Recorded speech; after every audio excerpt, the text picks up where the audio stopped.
Okay जी, हाँ। Sir मैंने आपको मतलब एक ये भेजा है। हाँ, रुको रुको एक तो मिनट, जो ये पहले दिन का है देख लेते, एक मिनट। तो ऑयल स्क्वायर एस्टिमेटर मिल गया भाई। सो हम उसमें था लेक्चर 54 इन 55, एक्चुअली वो अलग नहीं किया है, ये हाँ मल्टीवेरिएट। सर मिल गया। हाँ, मल्टीवेरिएट वाले में ही होगा, लेक्चर 40 54 55 किया था। तो और ये जो अभी है, रिसेंटली वाला वीडियो में है ना, 2 दिन पहले। हाँ लास्ट के जो अभी कल परसों हुआ, कल और उसे एक दिन पहले हुआ था। तो इसमें क्या दिक्कत है बताओ। सर इसमें मैंने एमएलआर अप्लाई किया तो डिक्रीजिंग आ रहा है, लेकिन वो सी फिक्स नहीं हो पा रहा, मतलब मिल नहीं रहा है। X less than equal to C one. तो ये आप कह रहे हो कि L H naught upon L H one जो है ये डिक्रीजिंग फंक्शन है ना। तो मतलब जी ऑफ टी है ये, और ये डिक्रीजिंग है, तो क्रिटिकल रीजन तो अल्दाउ ये होता है। और जी जो फंक्शन है वो डिक्रीज, सिंगल सैंपल साइज है ना, तो हाँ सिंगल सैंपल है, जी एक्स ही हो जाएगा। तो जी टी जो है वो जी एक्स ही हो जाएगा, क्योंकि सिंगल सैंपल से में टी तो एक्स ही होता है। तो जी एक्स डिक्रीजिंग है, तो इसका मतलब क्या हो जाएगा, critical region X more than equal to some C one, है ना। या इसको सी वन ले लो, इसको सी ले लो, तो ये आपका क्रिटिकल रीजन है। Yes sir. अब आप क्या कर रहे हो, जैसे आप लिखते हो ना, जैसे आप ये लिख रहे हो reject H naught if X is more than equal to C, इसके करस्पॉन्डिंग अगर आप टेस्ट फंक्शन बनाओगे तो 1 0 बनेगा। तो X more than equal to C, X less than C, या अदरवाइज, है ना। तो इसको जो बोलते हैं ना, इसका नाम, ये जो टेस्ट फंक्शन है ना, इसको बोलते हैं, क्या बोलते हैं, नॉन रैंडमाइज्ड टेस्ट। ठीक है, इसका नाम है नॉन रैंडमाइज टेस्ट। जैसे आज भी एक क्वेश्चन अभी टेस्ट में आया था, वो रैंडमाइज टेस्ट का था एक्चुअली। तो इस तरह के क्रिटिकल रीजन को बोलते हैं नॉन रैंडमाइज टेस्ट फंक्शन। ये जो फाई है ना, लेकिन इसमें दिक्कत ये हो रहा होगा कि आप जब अल्फ़ा निकालोगे, अल्फ़ा आपको गिवन है, सो ये होता है probability of reject H not given H naught, तो ये वही चीज़ है, expectation of five x given H not is true. तो दिक्कत ये हो रहा है कि ऐसा कोई सी मिलेगा ही नहीं, अगर ये आप लगाओगे आपके क्वेश्चन में तो पता चलेगा नो सी एग्जिस्ट, ऐसा कोई सी हाँ है ही नहीं। सी नहीं मिल रहा है। तो इसका मतलब है कि ये रैंडमाइज नॉन रैंडमाइज टेस्ट से होगा नहीं, तो यहाँ लगाना पड़ेगा रैंडमाइज्ड टेस्ट फंक्शन। और ये थोड़े मतलब रैंडमाइज टेस्ट बहुत डिफरेंट तरीके से बनाए जा सकते हैं। तो अब आपको देखना है कि हमें ये देखना होता है ना कि जिसका पावर हाईएस्ट हो, है ना, और वो लेवल ऑफ सिग्निफिकेंस को अचीव कर ले, मतलब उसका साइज़ के इक्वल हो जाए। तो ये रैंडमाइज टेस्ट फंक्शन जो बनाएंगे तो यहाँ ऐसा बनेगा कि यहाँ प्रोबेबिलिटी हमें रेस्ट्रिक्ट, क्योंकि आप जब ले रहे होंगे ना, जैसे आपने लिया X more than equal to 5 H1 में, तो 0.72 आ जाएगा। अच्छा, एच नॉट में ही बात करते हैं। एच नॉट में X more than equal to C है ना, तो सी को अगर 5 ले लो तो प्रोबेबिलिटी आ जाएगी एच अल्फा की 0.60। फिर X more than equal to 4 लोगे 0.70, X more than equal to 3 लोगे 0.80, X more than equal to 0.90, फिर 1 आ जाएगा। लेकिन हमें तो लेवल ऑफ सिग्निफिकेंस कितना रखना है, 0.1, है ना। तो उसके लिए अगर मैं ऐसा ले लूँ 1/6 if X is more than equal to 5 and 0 otherwise, तो यहाँ से निकालो expectation of 5x given H naught, ये कितना आएगा 1/6 इंटू 0.72, ना, 12×72, नहीं एक मिनट कितना था, 0.60 ना, 60, एच नॉट में 60 है, H1 में वो है, तो ये आ गया 0.10। तो मतलब ये साइज के इक्वल तो आ गया, मतलब ये जो टेस्ट फंक्शन है that attains level of significance. And इसका जो पावर निकालोगे, expectation of 5x given H1, तो 1/6 इंटू 0.72 बराबर 0.12, तो ये आंसर होगा इस क्वेश्चन का। अब टेस्ट फंक्शन यही क्यों लिया हमने, और भी ले सकते थे, एग्जाम्पल के दूसरा भी लेकर दिखा देता हूँ। अगर ये नहीं लेते तो दूसरे में लेवल ऑफ सिग्निफिकेंस अचीव करेगा। अगर आप ऐसा लिखते हैं 1/7 if X more than equal to 4, 0 otherwise, तो यहाँ भी निकालोगे expectation of 5x under H naught, तो यहाँ भी 0.1 ही आएगा। लेकिन यहाँ जब आप पावर निकालोगे, है ना, ये तो साइज है, और जब पावर निकालोगे expectation of 5x given H1 तो कितना आएगा, तो 72 9 मिलकर कितना हो जाएगा 81, तो 0.81/7, तो ये ज़्यादा आएगा या कम आएगा, कम आएगा ना, ये कम आएगा 0.12 से। तो हमारा पर्पस क्या है यहाँ पे, मोस्ट पावरफुल टेस्ट क्रिएट करना है ना। तो मैं कोई भी टेस्ट फंक्शन बनाऊंगा तो इस वाले टेस्ट फंक्शन का पावर हाईएस्ट रहेगा। तुम कोई और बना लो, समझ आ रहा है कैसे बना रहे हैं, ऐसे बहुत सारे बना सकता हूँ मैं। X more than equal to 3 लूंगा तो 1/8 लेना पड़ेगा मुझे, ताकि साइज के इक्वल आ जाए उसका, ये है। तो ये रैंडमाइज टेस्ट बोलते हैं इसको, है ना। तो ये रैंडमाइज हमने यहाँ फिक्स, वहाँ भी रैंडमाइज साइज के इक्वल भी है और पावर भी हाईएस्ट रहे। होना है ना। हाँ, ऐसा बनाने की कोशिश करना है। यहाँ बहुत सारे 6 डिफरेंट टेस्ट बनेंगे जो लेवल को अचीव करेगा, मतलब साइज के इक्वल आएगा, उसका साइज निकालेंगे तो वही आएगा जो क्वेश्चन में गिवन है। लेकिन पावर ये देखना है कि हाईएस्ट रहे, वो हम कंसीडर करें, क्योंकि मोस्ट पावरफुल क्रिटिकल रीजन लिखा है ना, इसीलिए। मतलब मोस्ट पावरफुल टेस्ट लिखा है ना, the power of the most powerful test, इसीलिए ये है।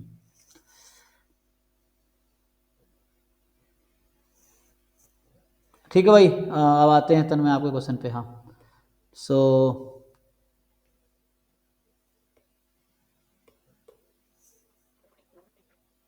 बताइए इसमें क्या पूछना आपको। सर मेरा क्वेश्चन थियोरेटिकल है, मतलब हाँ कंफर्मेशन होना चाहता हूँ। MLE and MME imply consistent estimate. हाँ, MME and MLA both are consistent. MLE वाला इज कंसिस्टेंट एस्टिमेट। हाँ, मतलब ऐसे तुम कहीं कहीं देखोगे लिखा रहता है under some regulatory conditions, but जो स्टैंडर्ड डिस्ट्रीब्यूशंस है ना, they all satisfy all regulatory condition. मतलब you will not find any trivial counter example, ऐसा कोई काउंटर मुझे मिला भी नहीं अभी तक। दैट मींस एक स्टेटमेंट फॉल्स है and MLE may not be consistent, false है।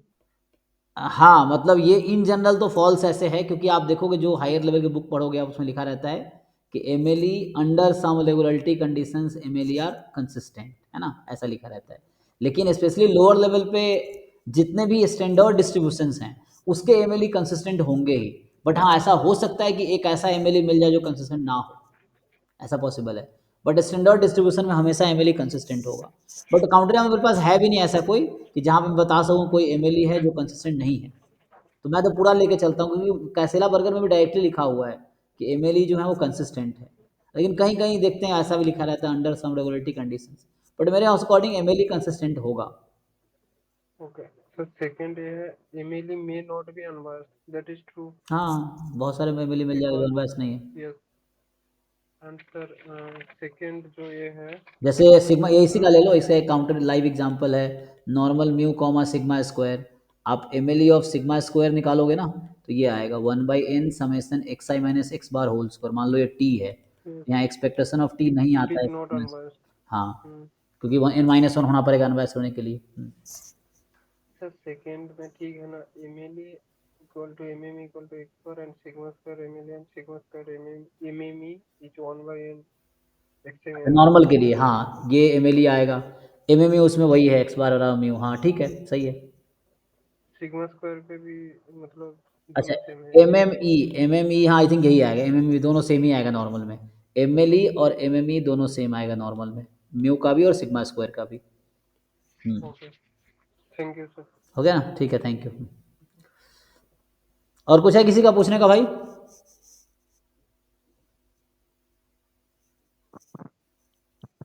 सर ये कार्लिन रूबिन थ्योरम क्या होता है?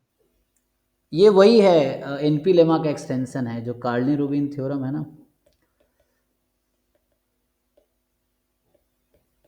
ये कहता है कि जैसे मान लो एफ थीटा कोई फैमिली ऑफ डिस्ट्रीब्यूशन है, this has M L R property in T, जहाँ T sufficient estimator obviously, then तो ये कहता है कि मान लो एच नॉट तुम्हारा है theta less than equal to theta naught, और एच वन है theta more than theta not.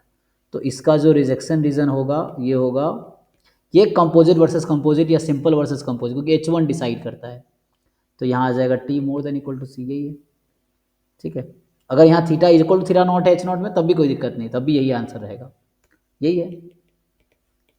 Theta अगर more than equal to theta naught है वर्सेस एच वन है theta less than theta naught, यहाँ equal to नहीं होगा, H one में equal नहीं आएगा, तो ये मोर देन है। ठीक है, फिर ऐसा हो जाएगा थीटा नॉट लेस देन, तो इसका क्रिटिकल रीजन होगा T less than equal to C, ऐसे ही। फिर मान लो कहीं है थीटा, ये यूएमपी टेस्ट है, uniformly most powerful critical region, uniformly most powerful. लेकिन अगर ये होगा theta naught against H one है theta naught equal to theta naught, अगर ऐसा है तो यहाँ पे यूएमपी टेस्ट एग्जिस्ट नहीं करता है ना, नो यूएमपी टेस्ट एग्जिस्ट, क्योंकि यूएमपी टेस्ट यूनिक होता है। यहाँ पे दो केस आ जाएगा ना, theta more than theta not, theta less than theta naught, तो दोनों के अलग अलग क्रिटिकल रीजन। मिलेंगे, हाँ, 2 क्रिटिकल रीजन मिलेंगे बोल। लेकिन यूएमपी यूनिक होता है, uniformly most powerful critical region unique if it exist, तो दो तो हो नहीं सकता। So there is no common critical region that will be most powerful for all theta in H1, that's why it is not unique and it will not exist. ऐसा हो जाएगा। फिर ऐसे ही मान लो चौथा में है कि मान लो H0 कहीं ऐसा रहता है कि theta less than equal to theta 1, और H0 में ही है theta more than equal to theta 2, और H1 में है कि theta more than equal to theta 1 less than equal to नहीं होगा यहाँ पे, H1 में इक्वल नहीं आता ना, मान लो थीटा 1 और ये थीटा 2, तो इसका जो क्रिटिकल रीजन होगा UMP test uniformly most powerful critical region वो होगा कि T more than equal to C1 less than equal to C2, इस तरह से। ये काली-रूबिन थ्योरम कि H1 के अकॉर्डिंग क्रिटिकल रीजन डिसाइड होता है, जो तुम जानते हो। लेकिन टी में, जैसे मैं अभी एग्जांपल दे रहा था, होता क्या है, जैसे मैंने कहा था ना एक्सपोनेंशियल थीटा में, पता है क्या है, तुम अगर एक्सपोनेंशियल थीटा में चेक करोगे लाइक्लीहुड, तो एक्सपोनेंशियल थीटा में has MLR in minus of summation X I. तो अगर मान लो थीटा में ऐसा है कि मोर देन इक्वल टू, मान लो ऐसा है कि x equal to 0 against H1, समझाने के लिए बता रहा हूँ कि मोर देन 0, ठीक है, या मान लो 1 है और यहाँ मोर देन इक्वल टू 1 है, लेट्स से, तो यहाँ क्रिटिकल रीजन होता है sum minus of summation X I more than equal to C, क्योंकि MLR इसके टर्म में है, माइनस समेशन एक्स आई में MLR नहीं होता, माइनस समेशन एक्स आई में MLR होगा, तुम वहाँ चेक कर सकते हो कि रेशियो नॉन डिक्रीजिंग होनी चाहिए। या एक्सपोनेंशियल फैमिली का एक थ्योरम है कि एक्सपोनेंशियल फैमिली में MLR होगा, तो ये होता है rejection region UMP, most powerful critical region. या एक्सपोनेंशियल फैमिली भी होता है, कोई वन पैरामीटर एक्सपोनेंशियल फैमिली है मान लो, तो इसमें ऐसा होता है कि तुम PDF हमने बताया था ना कि आप ऐसा लिख सकते हो कि EXP of A theta plus BX plus मान लो C थीटा यहाँ पे HX, तो हम ये लिखते हैं वेयर, ध्यान रखना है कि C theta is non decreasing function, ये रिस्ट्रिक्शन लगा रहा हूँ कि C थीटा ऐसा चूज करोगे यहाँ प्लस साइन रहेगा, और C थीटा ऐसा होगा कि नॉन डिक्रीजिंग होगा, so non decreasing function, then ये जो फंक्शन है एफ थीटा, ये थीटा बोल दो, this has MLR in T बराबर समेसन H ऑफ एक्स आई, है ना, और यही T summation H of x I complete sufficient होगा अगर थीटा कोई इंटरवल है ना, अगर थीटा कभी इंटरवल में बिलोंग करता है तो यही T जो है समेसन एच एक्स आई कंप्लीट सफिशिएंट भी होगा, और MLR प्रॉपर्टी इसके टर्म में होगी।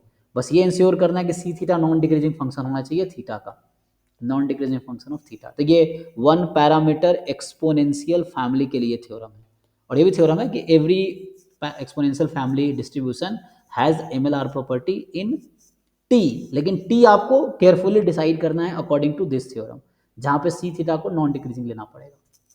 जैसे एक्सपोनेंशियल के PDF को लिखो ऐसा, तो H तुम्हारा माइनस समेसन एक्स आई यहीं से आ जाएगा, गामा लगाओगे वहाँ पे माइनस समेसन एक्स आई आएगा, नॉर्मल में प्लस समेसन एक्स आई आएगा, ठीक है, उसके अकॉर्डिंग पॉइजन में प्लस समेसन एक्स आई आएगा। सर वो आपने इंटरवल का वो थोड़ा पॉइंट समझ नहीं आया। नहीं, थीटा बिलोंग्स टू इंटरवल आई लिखते हैं कंप्लीट सफिशिएंट होने के लिए, मतलब अगर थीटा कहीं ऐसा लिखा हुआ है, मतलब नॉर्मल थीटा कॉमा 1 है और थीटा बिलोंग कर रहा है 1,2, तो वो कभी कंप्लीट नहीं हो पाएगा, T समेसन एक्स आई कंप्लीट नहीं होगा उस केस में। ओके, हाँ हाँ सर, वो याद था। ओके। वही। हाँ, नेक्स्ट बताइए जो पूछ रहे थे। आई थिंक आदित्य कुछ पूछ रहे थे ना।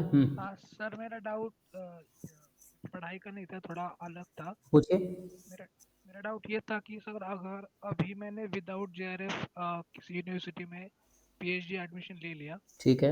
और बाद में JRF क्लियर करता हूँ, तो क्या मैं JRF के लिए एलिजिबल हूँ? हाँ हाँ हाँ, तब से जब आप क्लियर कर लोगे ना, तब से आपकी फेलोशिप JRF की स्टार्ट हो जाएगी, UGC या CSIR नेट आपको CSIR तब से आपको फेलोशिप देना शुरू कर देगा। ऐसा होता है।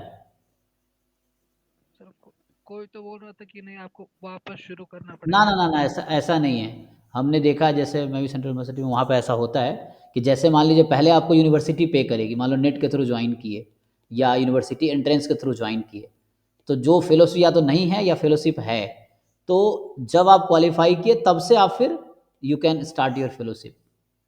फिर मैं एक बार कंफर्म कर लूँगा, बट ऐसा मुझे पता है, मैंने देखा है बच्चों को कि वो JRF जब से कन्वर्ट होता है तब से वो स्टार्ट कर लेते हैं, ये चीज़ है। Thank you. एक बार पूछ लेना, जब कहीं एडमिशन लेना हो ना तो एक बार वहीं पे फैकल्टी से पूछ लेना आपके ऐसा होगा या नहीं होगा, है ना। जहाँ भी आप एडमिशन लो तो फैकल्टी से एक बार कंफर्म कर लो, या वहाँ पे फाइनेंस सेक्शन जो होता है, जो फेलोशिप जो लोग रिलीज करते हैं, तो उनसे एक बार कंफर्म कर लेना कि मान लो अभी मेरा क्लियर नहीं है, मान लो एग्जाम्पल है कोई बच्चा दिसंबर में ज्वाइन किया बिना नेट गेट के, और अगर वो जुलाई में, अगले जुलाई में उसका क्लियर हो जाता है नेट या गेट, तो फेलोशिप उसके अकॉर्डिंग उसको मिलना शुरू हो जाएगा। आप अप्लाई करोगे उसके अकॉर्डिंग वहाँ पर यूनिवर्सिटी में। तो इस बार फाइनेंस सेक्शन में जाके जो लोग देखते हैं फेलोशिप का, उससे एक बार कंफर्म कर लेना जहाँ एडमिशन लेना, ठीक है। बट मेरे हिसाब से यस है, मिलेगा, ठीक है। ओके। Thank you.